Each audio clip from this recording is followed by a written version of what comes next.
Well, our top focus story today continues to be the vaccination drive. Now, remember, all those above the age of 18 and above are eligible to receive the vaccination starting tomorrow, May the 1st. Vaccines in the last 24 hours, however, have fallen to under the 22 lakh mark. This is the lowest in 10 days. The average doses per day has been around 33 lakh.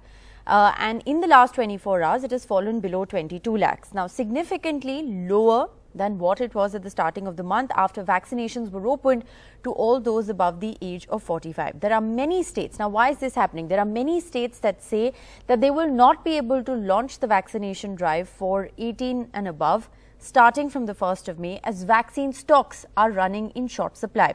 States like Rajasthan, Maharashtra, Jharkhand, Chhattisgarh, Punjab, Jammu and Kashmir are some of the states that have flagged a shortage of vaccine supply. They say they may not be able to launch the drive from the 1st of May given the fact that they just don't have enough stocks. Vaccination in Mumbai, for instance, was closed. It has been closed for 3 days starting today due to a lack of adequate vaccine supply. The Greater Mumbai Municipal Corporation said vaccination in Mumbai will be closed for 3 days starting today due to inadequate number of vaccines. So this, of course, is a big story that we are in fact tracking for you ahead of the pan-India vaccination drive for all those above the age of 18 that's scheduled to begin from tomorrow. At the moment, what we are learning is that many states just don't have the supply of vaccine to begin the drive from tomorrow. Now, the Madhya Pradesh Chief Minister Shivraj Singh Chauhan has said that vaccination for the age group of 18 to 44 will not start from the 1st of May in the state of Madhya Pradesh. He said that the state had placed an order with the companies that are producing Covishield and Covaxin, but the companies have expressed their inability to supply the vaccines by the 1st of May. Listen in. 1 तारीख से पहले 18 साल से ऊपर के नौजवानों को vaccine लगाने का अभियान प्रारंभ होना था। इसके लिए मध्य प्रदेश ने कोविशील्ड और कोवैक्सीन दोनों के लिए संबंधित कंपनियों को ऑर्डर जारी किए थे। खरीदने के ऑर्डर हमने प्लेस किए थे, लेकिन दोनों कंपनियों से संपर्क करने के बाद ये पता चला है कि 1 तारीख को वो हमें वैक्सीन के डोजेज दे नहीं पाएंगी और इसलिए 1 मई से वैक्सीनेशन का ये कार्यक्रम मध्य प्रदेश में प्रारंभ नहीं किया जा सकेगा। Well, remember, it was meant to be this big bang rollout for India's vaccination program, the next phase of vaccine for all those above the age of 18 who've enthusiastically registered for the vaccine starting from the 1st of May. But many states, like you just heard, are now saying they're unable to launch the drive for those above the age of 18 from the 1st of May because vaccine stocks are running short. Here's a story on the vaccine chaos in the country currently. अभी vaccine नहीं है, vaccine के लिए हमने company से request की है। जेकर हमारे पास कम से कम भी 10 लाख वैक्सीन आएगी तब जाके हमारा ये काम स्टार्ट हो पाएगा। Delhi, Punjab, Rajasthan, Maharashtra, Jharkhand, Chhattisgarh and Jammu and Kashmir all slowly running out of vaccines. In Mumbai, long lines outside vaccination centres as people scramble to get inoculated. Never-ending queues of people who are hoping to get the jab before the next phase, which opens it up to the 18 to 44 category. But the additional municipal commissioner Ashwini Bhide tweeted, asking citizens above the age of 45 not to panic and cause crowds, that the 18 to 44 age group might not receive their jabs on May 1st as doses are yet to be supplied. There is already a shortage of vaccine. So once the other age group joins, then there will be still more further shortage and we don't know when we will get the stock. So that's the reason I was here today. From the west to the north in Jammu and Kashmir, Ahmed Mushtaq has been visiting this health facility in Srinagar for the past 2 days to take the COVID vaccine. But there are none available. कल भी है मैं आज भी है। हाँ ये कह रहे नहीं जी खत्म है वैक्सीन नहीं है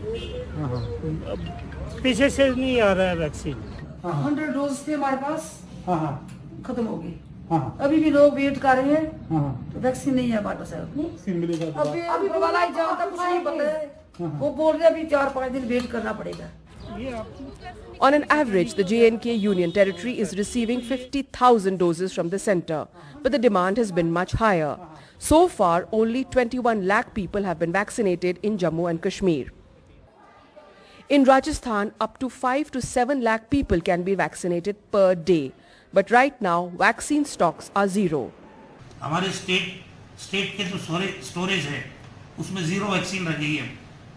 हमारे अधिकारियों ने सीरम इंस्टीट्यूट में बात की, 3,75,00,000 डोजेज बुक करने का लेटर दिया उनको। वहाँ के अधिकारियों ने जो जानकारी दी कि 15 मई तक तो हम जो भारत सरकार से ऑलरेडी ऑर्डर्स हमको मिले हुए हैं उनकी आपूर्ति में ही हमारा 15 मई का समय तक तो निकल जाएगा। Tamil Nadu too has expressed doubts about the vaccination rollout from the 1st of May. They have ordered 1.5 crore doses but are not sure they will receive them in time. As state after state points to the shortage of vaccines, it looks like the Big Bang start to the vaccination drive will end with a whimper, at least on the 1st of May. NDTV Bureau Report. Now, the vaccine shortage is coming at a time when India's positivity rate has crossed over 21%. Tourist hotspot North Goa is topping the positivity list at the moment. The positivity rate in North Goa is the highest all over India, currently at over 50%. Almost one-third of India's districts have a positivity rate which is greater than 10%. 114 districts in the country are reporting a positivity rate of over 10%. Positivity rate in 51 districts in the country is over 30%. Now, amid this rise in COVID-19 cases and deaths that are being reported from across the country, we shift our focus to Gujarat. Surat's main hospital has shut admissions because there is no oxygen to give to patients.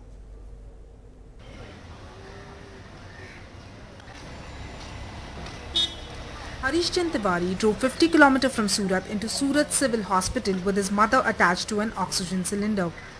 His mother's oxygen levels are 71 and she desperately needs to be admitted. Delhi, महाराज, चिकली, वलसाड़, नवसारी हर जगह पे टपास करके फिर यहाँ आया हूँ, कहीं नहीं मिल रही है। यहाँ पे क्या बता रहे हैं आपको? यहाँ पे एक हमारे वो बजरंग दल में है पहचान में, उन्होंने हमको बुलाया है, मैं इसके लिए वहाँ आया हूँ। अब देखो क्या करते हैं। But oxygen is running low and the civil hospital turns him away. This is a big blow to the fight against COVID. The civil hospital is the city's biggest with 1,500 beds. Almost every hospital in Surat, be it private or government, is full. Hospitals say there's not enough oxygen even for those who are already admitted. If this is the condition of the already admitted patients, what about new patients? Now, out of desperation, Shailesh Kai's sister and brother-in-law have to get oxygen at home even as their O2 levels dip. They live in Bharuch, about 60 km from Surat. Earlier this week, Shailesh's nephew died as he could not get oxygen on time. मेरा भांजा है, नेत्रंग में 3 था, 3 नेत्रंग में थे, और तीनों को कोरोना पॉजिटिव आए थे, और मेरा खुद का भाई था, चाचा का लड़का, वो सेवाश्रम में 3 कलाक बाहर ही रह गया, उसको ऑक्सीजन ही नहीं मिला। आधे घंटे के बाद जयाबेन मोदी में ले गए, लेकिन वो आधा घंटे में एक्सपायर हो गया। सूरत में ट्राई किया, लेकिन सभी जगह पे फ़ोन पे किया तो ना ही बोलते, जगह कोई जगह है ही नहीं। Private hospitals are also slowing down their admissions. अभी आईसीयू में जो है, वो जो वार्ड में जो क्रिटिकल पेशेंट होते हैं, वो ही पेशेंट आईसीयू में आते हैं। डायरेक्टली नए पेशेंट अभी कोई नहीं आ रहा है। In Surat, there are 2 government hospitals. Out of nearly 700 ventilator beds in both, 650 are full. Oxygen required is 98 metric ton in 2 hospitals, but they are getting only 78 metric ton. Surat requires 230 metric tons of oxygen but is receiving only 150 to 160 metric tons. Sunday evening we came to know that now there is an acute crisis because those of the hospitals which were full, all the beds were occupied with the oxygen beds and the ventilator bed. And I came to know from one of the biggest hospitals in private sector around having 375% that oxygen supply is not more than for 12 hours. And the hospital decided to stop the admissions. So sensing this kind of emergency, we immediately gathered together, all the representatives of the bigger hospital, we met and we decided that let us bring it to the notice of our Chief Minister. This is the situation. But the collector told NDTV they are trying their best. If civil hospital shuts down its doors, then patients from Surat and peripheral areas will have nowhere to go, which will further deteriorate the condition here in Surat. In Surat with camera person Rajendra Dayalkar, this is Purva Chitnis for NDTV. Well, from Gujarat, let's shift our focus to Karnataka now. With the increasing number of deaths in Bengaluru in April due to the huge spike in COVID-19 cases, the existing infrastructure for cremations and burials has not been able to cope. The state government has now allotted 230 acres of land in different areas around the city for emergency open-air cremations. There are long queues for funerals in Bengaluru. But emergency crematoria like this one are expected to meet the grim demand, including from rural areas around the city.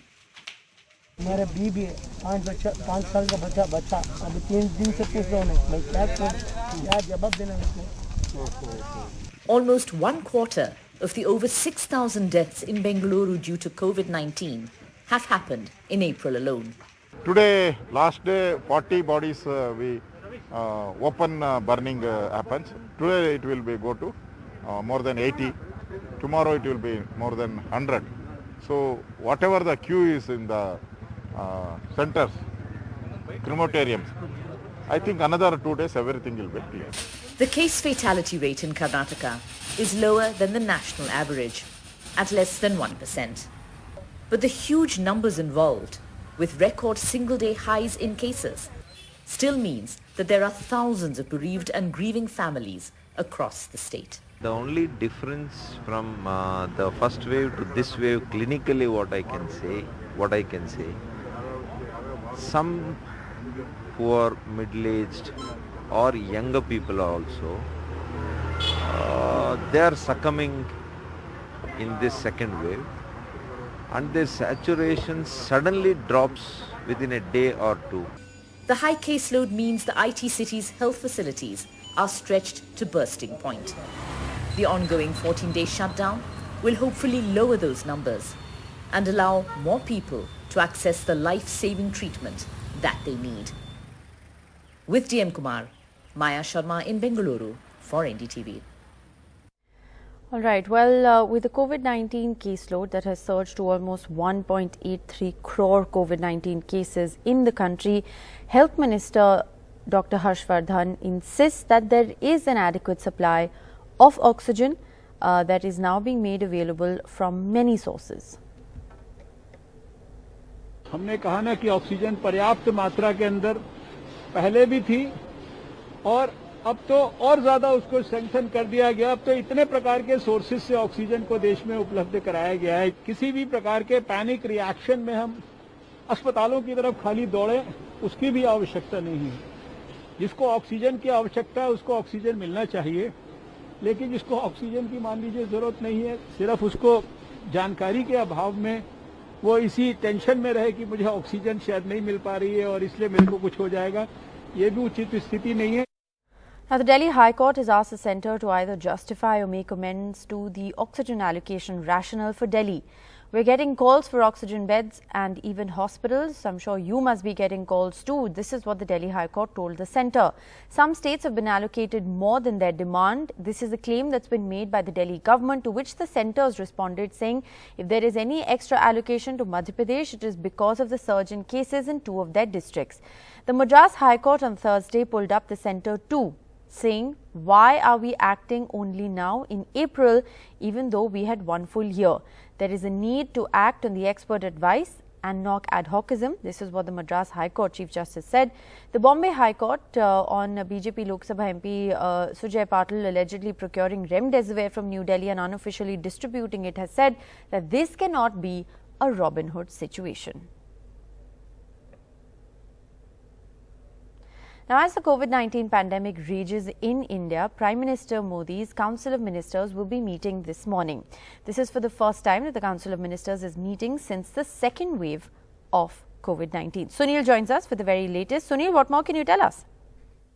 Well, as you're well aware, this is the Council of Ministers meeting, and there will be really a presentation being given on what are the steps that have been taken. It's in that backdrop that the Prime Minister will be keeping his Council of Ministers, which include the Ministers of State, and apprise them about what steps and what deliberations have taken place, what has been the international effort, what has been the internal effort, what are the steps that are taking, how much they expect the second surge to go up in the next few days. So all these points will be discussed. Also, a chance for him to interact, even though it's not physical, it's through a video conferencing, to hear from the young Council of Ministers about what they have and suggestions they would like to give. And hopefully, as you're well aware, there's been a lot of criticism that has come in of the government, and he will be able to take note if there is actually an honest and free and fair discussion on the entire matter. But nevertheless, the fact is that at least he will be apprising them about the steps and what the government has done in the last few days. As you're well aware, the National Disaster Management Act has been extended till May 31st. The Home Ministry has also requested states and district magistrates where there has been a surge of more than 10% and a requirement more than 60% to do a lockdown there and declare them as containment zones. So we'll have to wait and see what happens in this meeting, but definitely an important meeting in terms of the Council of Ministers, which is usually held once a month in the Narendra Modi government. But of course, of late, it hasn't been held for a very long time. All right. So the first Council of Ministers meeting there amid the surge in COVID-19 cases.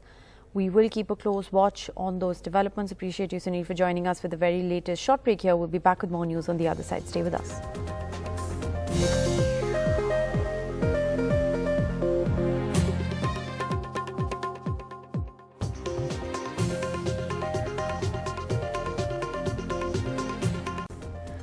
Onto a shocking story. We're tracking from Uttar Pradesh. A teacher has been put on polling duty despite being COVID infected. That's the allegation that's been made. The Uttar Pradesh unions claim that over 100 teachers have died. This is a video from Shahjahanpur where a teacher in a critical condition has been sent on poll duty in Uttar Pradesh. There's a teacher who's shared a video from the polling center. Her husband is also critical and his COVID reports are awaited. मेरी duty Kalan में उच्च प्राथमिक विद्यालय दसियां में लगाई गई है। मेरी तबीयत ठीक ना होने के कारण मुझे यहाँ पे किसी भी तरह की चिकित्सीय सुविधा नहीं मिल रही है। सिटी मजिस्ट्रेट से कहा जा रहा है, बोला जा रहा है, बोले हैं अभी रुको और ना मुझे जाने दिया जा रहा है। Well, polling concluded yesterday in West Bengal, and the poll of all exit polls shows that Mamata Banerjee is in fact winning. In West Bengal, the poll of exit polls also shows that the DMK is winning in Tamil Nadu and the BJP is all set to retain Assam, the left all set to retain Kerala. Those are the numbers as you can see them on your screens, which is the poll of all exit polls. On one of his last election campaigns, Kajol Sinha, the Trinamool candidate from Khordha, who died from COVID on 25th April. His wife filed a police complaint accusing the Election Commission of his murder. She is not alone in her outrage. Who will take the responsibility about my family? Nirbachon Commission ke dai korbo? কাকে দায়ী করব আমি? আমার তো বড় না election করেই যেন আরো এত মানুষের ঘর ভেঙে গেল। Indrani lost her 35-year-old husband Shubhobroto, a college teacher who was presiding officer on 22nd. He died of COVID on 27th. This college professor, who was presiding officer on 6th April, says never again. Never again. Definitely not. At the DC and RC, where we were supposed to collect our documents and submit our EVMs, there was utter chaos. There were hundreds of people, and there were absolutely no precautions over there. An endless tale of human loss in the Bengal Assembly elections, not from poll-related violence. The 8 phases may have capped that somewhat, but from COVID. Now, had the Election Commission clubbed some phases together or enforced COVID-appropriate behavior, then perhaps fewer lives may have been lost. Shadhin Ghosh of Malda thinks so too. He lost his brother Samir, just 42, to COVID on the 26th. Samir was an independent candidate from Vaishnav is voting today. আমার তো একটা ভাই মারা যায়নি madam, এরকম কত লোক মারা যাচ্ছে। আর এই আমার মনে হচ্ছে যে ভোটের জন্য এই করোনার যে দৌড়টা রেসটা একটু খুব তাড়াতাড়ি মানে গোলাপ করে গেছে। এটা একটু ইলেকশন কমিশনের মনে হয় একটু বিবেচনা বা পর্যালোচনা করে কোন একটা যদি সিদ্ধান্ত নেওয়া যেত তাহলে মনে হয় ভালো হতো। For Election Commission and most voters, there will be another election next time, but not for those who lost their lives to COVID in the battle for Bengal. With G.D. Shankar, Monideepa Banerjee, NDTV. Well, as polling ended in Bengal, remember yesterday the state also saw its highest ever new COVID infection. 17,400 cases were reported yesterday and over 89 deaths were also reported on polling day. Well, we'll slip into a short break. On that note, we'll be back with more news on the other side. Stay with us.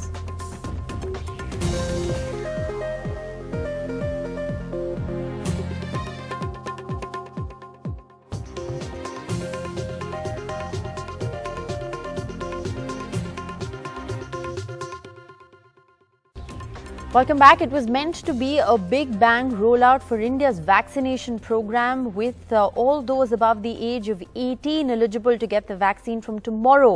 Many have enthusiastically registered for vaccines on the 1st of May but haven't been given slots. Why is this happening? Because there are many states that say they won't be able to launch the drive for those above the age of 18 from the 1st of May as vaccine stocks are running short.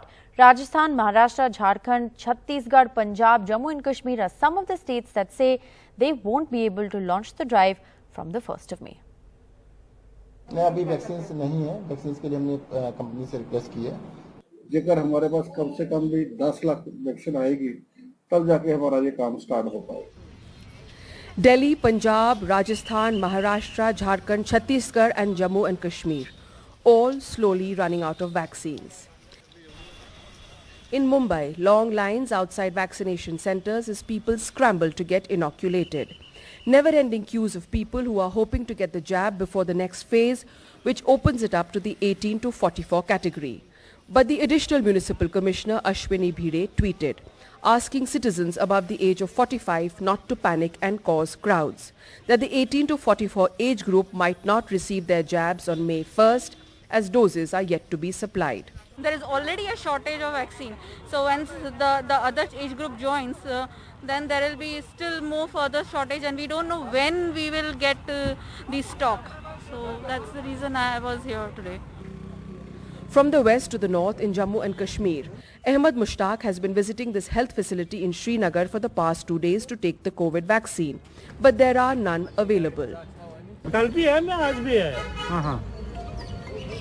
ये कह रहे नहीं जी, खत्म है, vaccine नहीं है। पीछे से नहीं आ रहा है वैक्सीन। 100 डोज थे हमारे पास, खत्म हो गई। अभी भी लोग वेट कर रहे हैं, तो वैक्सीन नहीं है हमारे पास। अभी वाला एग्जाम तक कुछ नहीं पता है, वो बोल रहे अभी 4-5 दिन वेट करना पड़ेगा। On an average, the J&K Union Territory is receiving 50,000 doses from the centre, but the demand has been much higher. So far, only 21 lakh people have been vaccinated in Jammu and Kashmir. In Rajasthan, up to 5 to 7 lakh people can be vaccinated per day. But right now, vaccine stocks are zero. हमारे state के जो storage है उसमें zero vaccine रह गई है। हमारे अधिकारियों ने सीरम इंस्टीट्यूट में बात की, 3,75,00,000 डोजेज बुक करने का लेटर दिया उनको।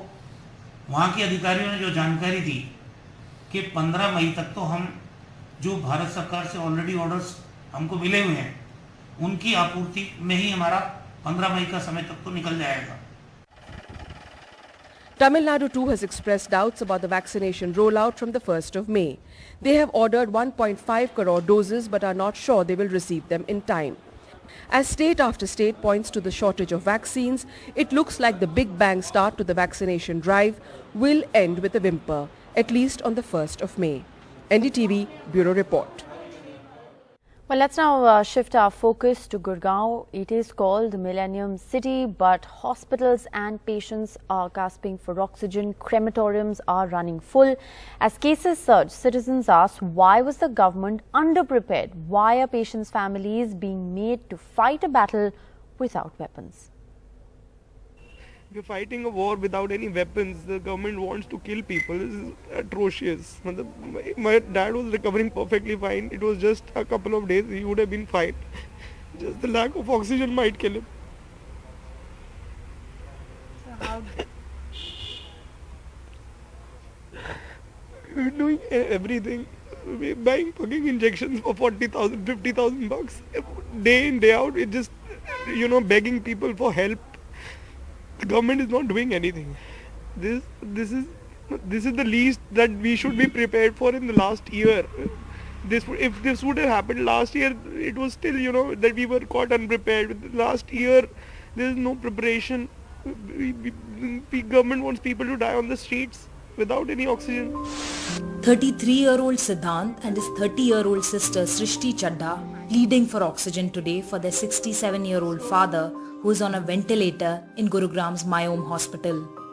So there's a very extreme shortage of oxygen at the hospital. My father was on NIV support at 60 liters per hour oxygen consumption, and because the pressure dipped, he's been moved to the ventilator because they're not able to maintain the pressure. They've asked everybody to bring cylinders, but cylinders last only a very few minutes, and he will not make it if there is no oxygen supply in the hospital.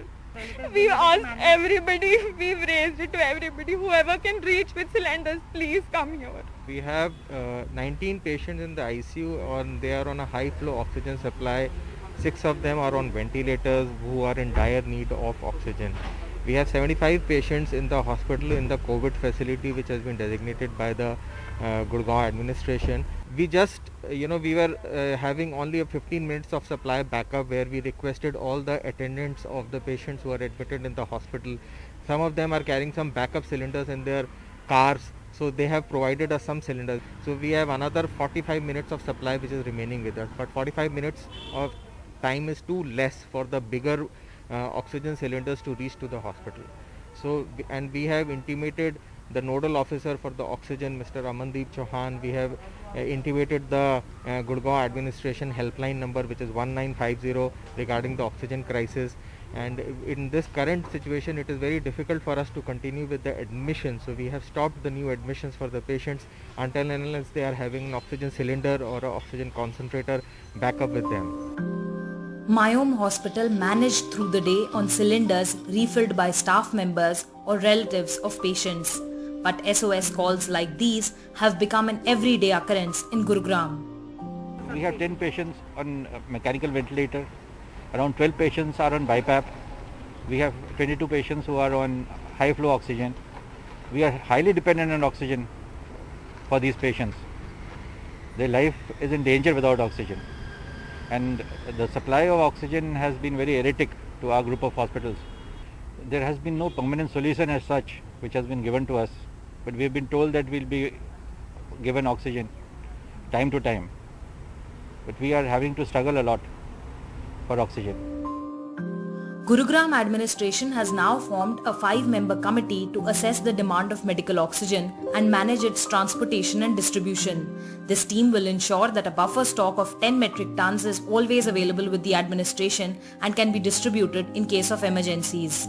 Gurugram currently receives 35 metric tons of oxygen per day, of which 20 metric tons is procured from the company Inox Rajasthan, while 15 metric tons is procured from Air Liquid Company in Panipat.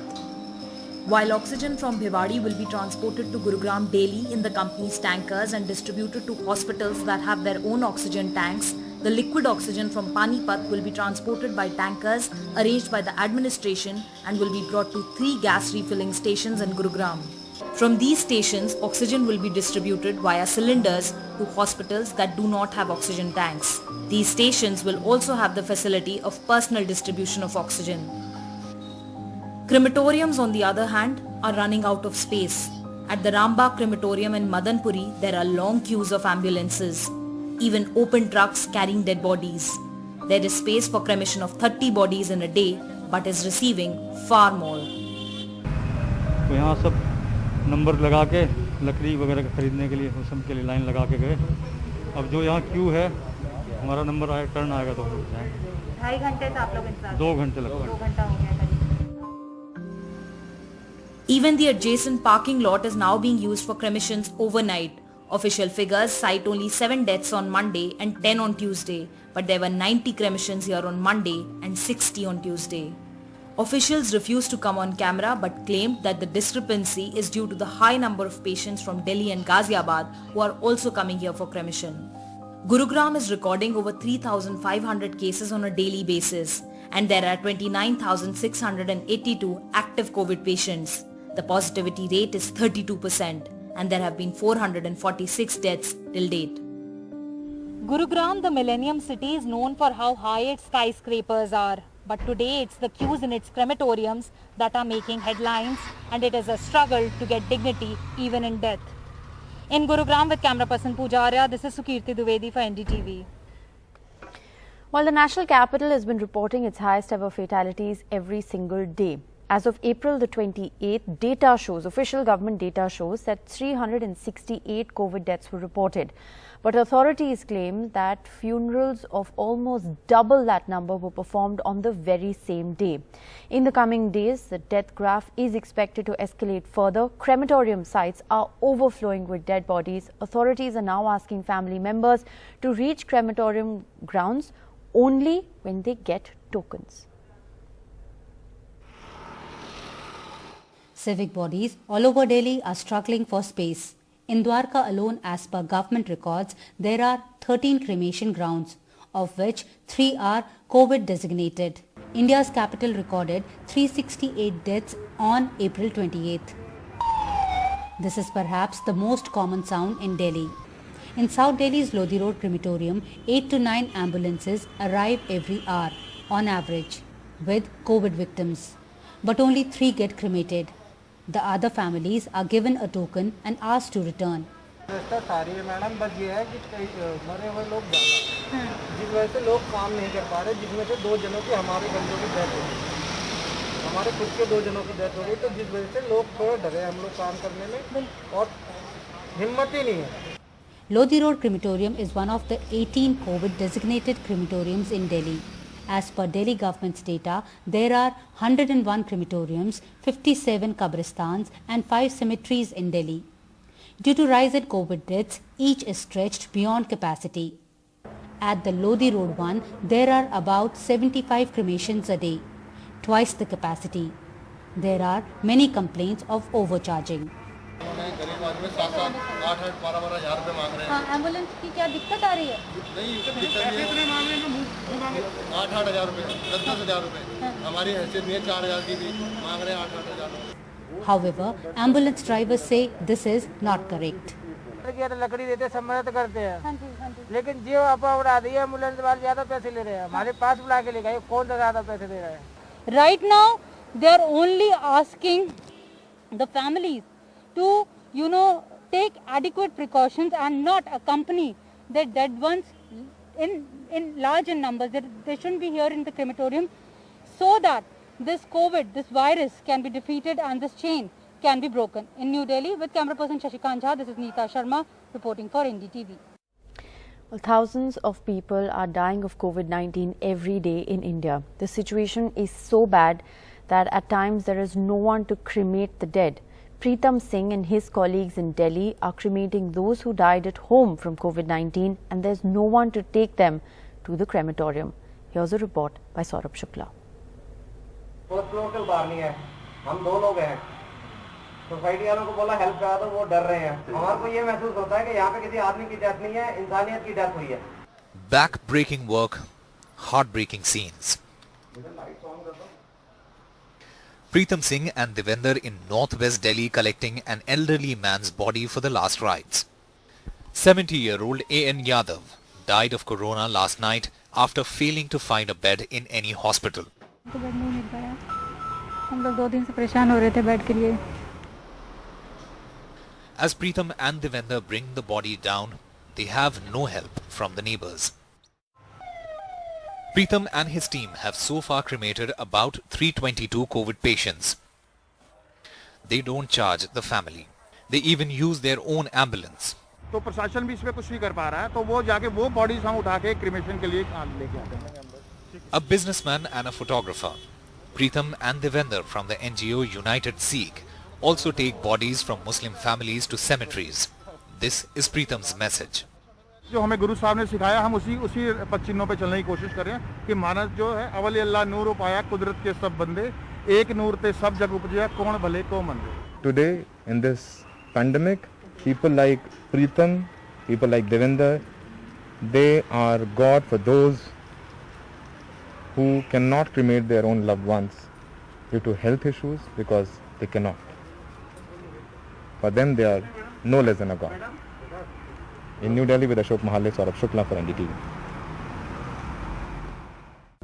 Welcome back. India's reported over 3.7 lakh cases yesterday. The positivity rate in the country has crossed 21%. The tourist hotspot North Goa has topped the positivity percentage list.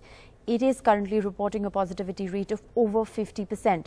Almost one-third of the districts in India have a positivity rate of more than 10%. 114 districts have a positivity rate of over 10% in the country. The positivity rate in 51 districts in the country is over 30%. Well, let's now shift our focus to vaccinations, which have also seen a huge dip. The Greater Mumbai Municipal Corporation, for instance, has said that vaccinations will be closed in Mumbai for 3 days as a result of inadequate vaccine supply. Saurabh Gupta joins us with the very latest. Saurabh, the vaccination plan for those above the age of 18 is expected to be hit across several states, not just Maharashtra. But in Mumbai, vaccination for all across age groups has been paused for 3 days. Absolutely. Shortage of stocks is what the BMC is, attributing this stoppage of vaccination to. And this is something that's been a problem because you have two suppliers and, the complicated structure of this whole vaccination program is something that's going to be riddled with loopholes and a lot of red tape, because till the time that states can procure stocks directly for themselves and place orders and get it on time, you're going to see these disruptions in the vaccination program in India. And why is that going to happen? Because the center is currently still buying vaccines from the two suppliers, which is Serum Institute of India in Pune and also Bharat Biotech, which manufactures Covaxin. Now, what these suppliers tell the state governments is that, look, we've already pledged our stocks to the center and our production capacity till about the 3rd week of May. So before that, we cannot give states supplies because all our production capability is targeted towards delivering what we've already pledged the center, which the center then allocates among states, and vaccinations are taking place only based on these supplies. Remember, some foreign vaccines have been given emergency approval, like the Sputnik vaccine, for example. But the states cannot, on their own, hold negotiations, procure stocks of those vaccines and administer and inoculate its population. That's stuck in red tape. The center is not allowing that. So in this process, Mumbai, remember, has capacity. So Mumbai is vaccinating as many people as it can, which is why whatever stocks are coming are running out pretty fast. And it takes time to replenish the rest of the stocks. And Mumbai is not holding back on stocks or vaccines. It is administering vaccines so that people get it, but at the same time it's running out of stocks given the speed and the level at which the vaccination program, at least in the city of Mumbai and other parts of Maharashtra, are being carried out. In fact, Maharashtra is one of the states where the vaccination is amongst the highest. So it's a matter of supply and demand, and the demand far outstrips the supply at this point, which is why the state has actually extended its 15-day lockdown, because till the time you have vaccinations in place, lifting the lockdown in this situation would be a tricky thing to do. All right. Well, it is going to be extremely interesting to see how this plays out. At the moment, it's highly unlikely that most states will be able to begin vaccination for those between the age group of 18 and 44 starting tomorrow. The Madhya Pradesh Chief Minister Shivraj Singh Chauhan has said that vaccination for the age group of 18 to 44 may not start in the state from the 1st. He said that the state has placed orders with companies producing Covishield and Covaxin, but the companies have expressed inability to supply the vaccine. 1 तारीख से पहले 18 साल से ऊपर के नौजवानों को vaccine लगाने का अभियान प्रारंभ होना था। इसके लिए मध्य प्रदेश ने कोविशील्ड और कोवैक्सीन दोनों के लिए संबंधित कंपनियों को ऑर्डर जारी किए थे। खरीदने के ऑर्डर हमने प्लेस किए थे, लेकिन दोनों कंपनियों से संपर्क करने के बाद ये पता चला है कि 1 तारीख को वो हमें वैक्सीन के डोजेज दे नहीं पाएंगी और इसलिए 1 मई से वैक्सीनेशन का ये कार्यक्रम मध्य प्रदेश में प्रारंभ नहीं किया जा सकेगा। Well, Kerala once again has recorded its daily highest COVID-19 cases and is looking at stricter restrictions in the days to come. The state government, though, has said that when it comes to vaccination, beneficiaries who need their second dose will be given priority, even from the 1st of May. Sneha joins us with the very latest. Sneha, this is the strategy going forward that's been employed by most state governments, prioritizing those above the age group of 45 who need their second shot. So it's highly unlikely that those between the age group of 18 and 44 will be receiving their first jabs tomorrow.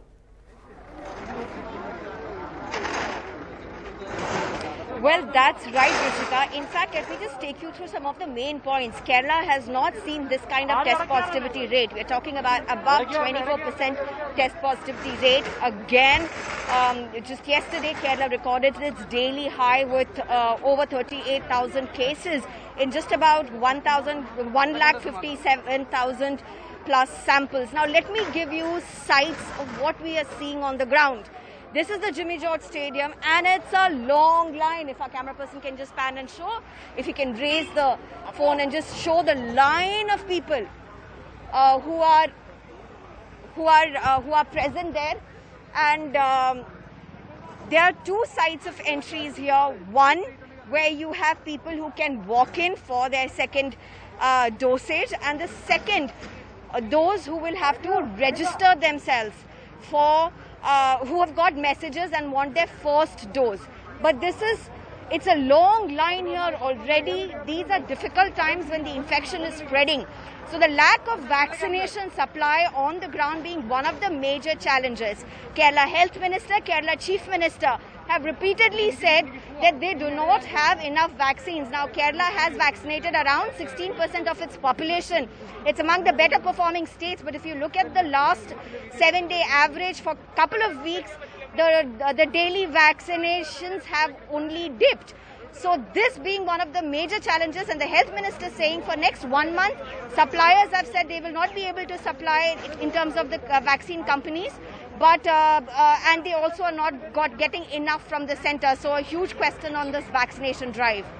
All right, more questions and answers really as far as the vaccination drive is concerned. And this is worrying news that we're tracking at a time, remember, when the case positivity rate is extremely high. The India overall positivity rate has crossed 20%. Let's from Kerala shift our focus now to Karnataka. With the increasing number of deaths in Bengaluru in April due to the huge spike in COVID-19 cases, the existing infrastructure for cremations and burials has not been able to cope. The state government therefore has now allocated 230 acres of land in different areas around the city for emergency open-air cremations. There are long queues for funerals in Bengaluru, but emergency crematoria like this one are expected to meet the grim demand, including from rural areas around the city.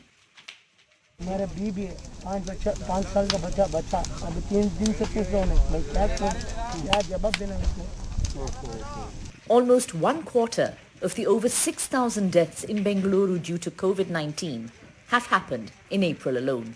Today, last day, 40 bodies we open burning happens. Today it will be go to more than 80. Tomorrow it will be more than 100. So whatever the queue is in the centers, crematoriums, I think another 2 days everything will be clear. The case fatality rate in Karnataka is lower than the national average, at less than 1%. But the huge numbers involved, with record single-day highs in cases, still means that there are thousands of bereaved and grieving families across the state. The only difference from the first wave to this wave, clinically what I can say, some poor, middle-aged or younger people also, they are succumbing in this second wave, and their saturation suddenly drops within a day or two. The high caseload means the IT city's health facilities are stretched to bursting point. The ongoing 14-day shutdown will hopefully lower those numbers and allow more people to access the life-saving treatment that they need. With DM Kumar, Maya Sharma in Bengaluru for NDTV. All right, well, there's a lot that's happening as far as the COVID story is concerned. The positivity rate has jumped by 21%. There is a shortage of vaccines that is being reported. Meanwhile, many reports coming in from across the length and breadth of India suggest that the death toll is actually much higher than what the officials' numbers show us. To make sense of India's COVID story as it unfolds today, we have with us Dr. Ajit Desai, member of the Maharashtra COVID Task Force, also an additional director cardiology at the Jaslok Hospital, joining us, Dr. Dilip Kumar, Director Cath Lab Medica Super Speciality, joining us from Kolkata, and Dr. Amit Verma, molecular oncologist, joining us from Max Delhi. Thank you, doctors, very much for sparing your time and being with us on NDTV. I want to begin by asking you, Dr. Dilip Kumar, you're joining us from Kolkata this morning. Now, Kolkata presents itself as an extremely worrying situation in terms of the spike in COVID-19 cases is concerned. This is a state that's also seen massive crowds in the run-up to the election and through the course of the election. How worried are you about the situation? Yeah, good morning everyone, and thanks for having me here. Coming from West Bengal, I must tell you that thankfully till now we have managed to keep our heads above the waters. And maybe I don't know what's going to happen in coming weeks and days, but as far as my assumption goes, and some experts also say that we are probably at peak because we have seen a lot of processions, rallies, and which all can disturb and increase the chances of corona. And probably we are at the peak, and we have been managing somehow. But if there is a increase in the case load in next coming days and weeks, it will be very difficult. Very difficult. All the hospitals are totally packed, and some facilities are coming up, like in stadiums and in Hajj House, in parks, where makeshift hospitals are coming, where kind of moderate and mild to moderate severe patients can be kept there. But I don't know how much it is going to work. But I'm hopeful that maybe we can reach the plateau in coming days. All right. Dr. Desai, I want to ask you, as a member of the Maharashtra COVID Task Force, how worried are you about India's positivity rate at the moment? And that's part one of my question. Part two is, instead of accelerating our vaccination, what we're reporting from several states, including Maharashtra, is an acute shortage of vaccine supply. Yes, absolutely. As you know that the country has been engulfed in a terrific second wave, and partly it is because of the lack of guard which we let it down by the people. We thought that corona had vanished by the end of December, and we started moving on and started doing all your routine activities, and the crowd came back together, forgetting that a warning had come from UK as well as in France that the second wave is going to hit you very badly. And the number of people who are getting infected by this particular mutant type of corona is tremendous, because it is highly infectious. And it is infecting the younger cadre also as compared to the older ones. Okay. Do you want to just comment on the vaccine shortage? The BMC has said that they are going to shut vaccination in Mumbai for a period of 3 days because they don't have sufficient vaccines. Many states, including Maharashtra, saying they can't roll out vaccine for 18 and above starting tomorrow. Yes, in fact, we are also facing the same problem in Maharashtra, that the supply of vaccine leaves a lot to be desired. Unfortunately, people have realized that the only way out for this particular pandemic is to take vaccination. And more people are coming for vaccination, but the supply and the demand has got a tremendous mismatch. And unless it is coped up by the government, and you know that it comes from the central government, Yes. and it has to be procured from the central government. Although the states are trying to get it from their own, from these two suppliers, that is the Serum Institute as well as Bharat Biotech, but that is not happening. Dr. Amit Verma, do you want to comment on this? You know, at a time when we are seeing an increase in the number of severe cases of COVID, we are seeing an increase in the death rate in India, the case positivity rate at, you know, over 21% as far as the national average is concerned. How worried are you about the shortfall of vaccine? Delhi too, among several states at the moment, has said that they just don't have enough supply to be able to vaccinate those above the age of 18 from tomorrow. So it's a very tough question to answer right now, that even if we give the vaccine to the patients, how certain are we to protect them from the current infection? You may take a 1 shot at the max, or maybe 2 shots. It will take another 4 to 8 weeks from now. So are we really able to address this particular crisis, what we're having right now? It's uncertain. Right. But certainly giving the opportunity to the patients who are not yet been infected can definitely help them out in the future. And we have recent information regarding the peptide-based vaccine. The Covaxin has been very important and effective in the variants, and which is the current big challenge for our patient population, the double variants, the triple variants. I think vaccination drive should continue, and this shortfall is going to be a limiting for us. All right, the shortfall is going to be limiting. How worried are you about deaths in Delhi? It's touching almost 400, and these are just the official figures. If you know, if you look at the reports that NDTV has been doing from crematoriums, it tells you a whole different story. What, according to you, is the reason for the high death rate in Delhi, doctor? So I think the mutant virus is the key here. It has evolved in such a way the virulence has gone up. The infectivity rate or the transmissibility rate has also gone up, and the immune response, we are seeing right now, is heightened for some reason actually. And most of the death is because of the viremia, and post-viremia it is because of the immunological reactions what the patient has actually. So, and also the lack of sufficient support system, especially the oxygen, the lack of availability of the medications like remdesivir, lack of availability of medication like tocilizumab, which are required to manage these patients, which are very right now challenging. So it is very difficult for us to even salvage our patients, which are easily salvageable. And now, adding to the complication are the children, which were not affected earlier. Yes. Now they are becoming symptomatic. You can see a lot of blood markers going up. Right. It's very troublesome time right now. All right. So, well, a lot of lives are being lost because of the severity of the infection, and a lot of lives are actually being lost because of the lack of beds, infrastructure, medication, injections that are needed at the moment, oxygen of course that is needed at the moment in order to save those lives. Thank you so much, doctors, for sparing your time and joining us on the broadcast. It is indeed a worrying story. The positivity rate in India surging over 21%, and at the same time an acute shortage of vaccines that are being reported across several states. We'll keep a close watch on that story. Short break here. We'll be back with more.